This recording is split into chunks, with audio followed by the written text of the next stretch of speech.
Critical Revengeance has its collection of classes or kits, as in every critical game. But which ones are the best, you may ask? Well, in this video, I'll be ranking all classes. I'll be ranking them by how effective they are in battle, and this is my opinion, and yeah. So with that out of the way, let's get into the video, starting with number 7, Shield. Shield is a class to say the least. All it does is give itself defense, and that's pretty much it. This class looks so boring and dry that I didn't even want to record footage for it. Well, you might be asking yourself, well then, is this ranking gonna be pretty unfair then if you won't even touch the class? Well, yes. But I'm 100% sure that other classes that I'm gonna mention that can tank or heal are probably way better than this sack of shit. Number 6, Kunai. Kunai is a fast-paced physical class having increased spawn rate of orbs, and tapping its damage orbs gives you a dash that's basically the same thing as your Q. Its special gauge is that you teleport above the enemy and drop a venom bomb on top of them. It's a pretty good get out of jail free card, but it doesn't really work well in Shadow. All in all, this class has some really good damage potential, but it's all up to your game sense and skill. It also heavily relies on the stun spell more than any class in the game to get good damage. In terms of damage, this would have been way higher on the list, but because its slipperiness and needing other items to get good damage, it's going to have to stay down here. But doesn't mean this class is awful by any means. Like I said earlier, it has some really good damage potential, but it is just too reliant on stun and is harder to control. Number 5, Combo Sword. Combo Sword is a very unique class. It's a very tanky physical class that relies on taking damage to do more damage. Its special gauge makes it tank better and heal a decent chunk of damage.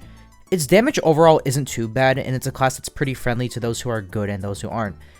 It's also a really good paired flame touch due to you having a lot of stat points on HP and damage alike. It's a very unique take on the damage and tank class.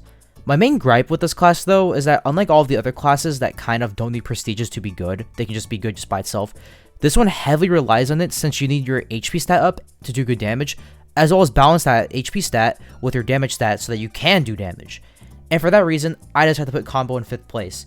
But it's unironically one of the best. It's probably like I think it's like a top 3 or top 2 class if you have good prestiges though. Number 4, Heretic. Heretic is a support magic class. It utilizes all of its abilities and health to heal its teammates, and do a very underwhelming debuff. Seriously, why is it 10% and it's 50% like chance for even happening? Like 10% is so bad. But anyways, its special gauge is healing everyone in the fight by a decent amount.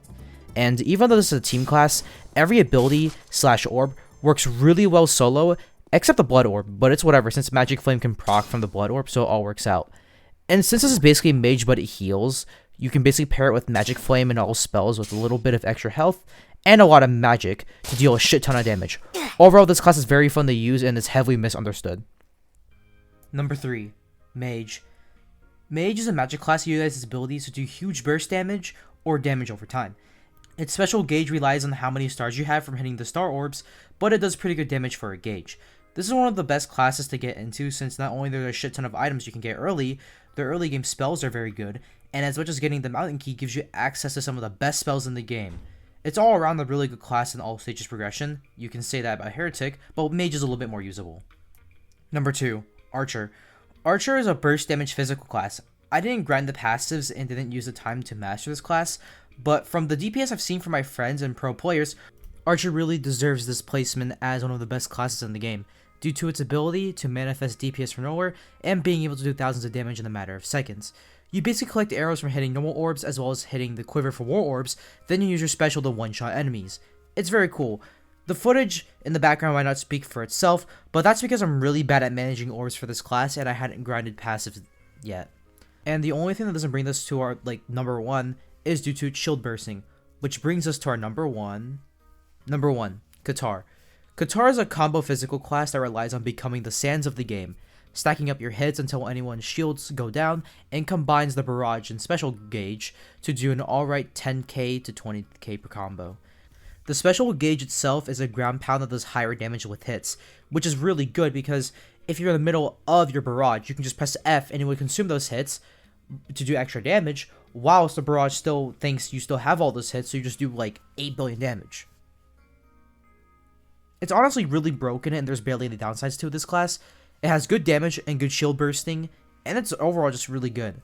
The only thing that kind of sucks about this class is that you need to at least be able to kill hardboard wolves to unlock it.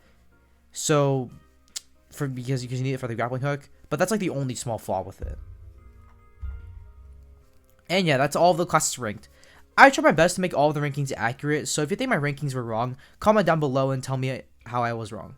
Anyways, if you guys enjoyed, make sure to like and subscribe, and we'll see you fellers next time. Goodbye.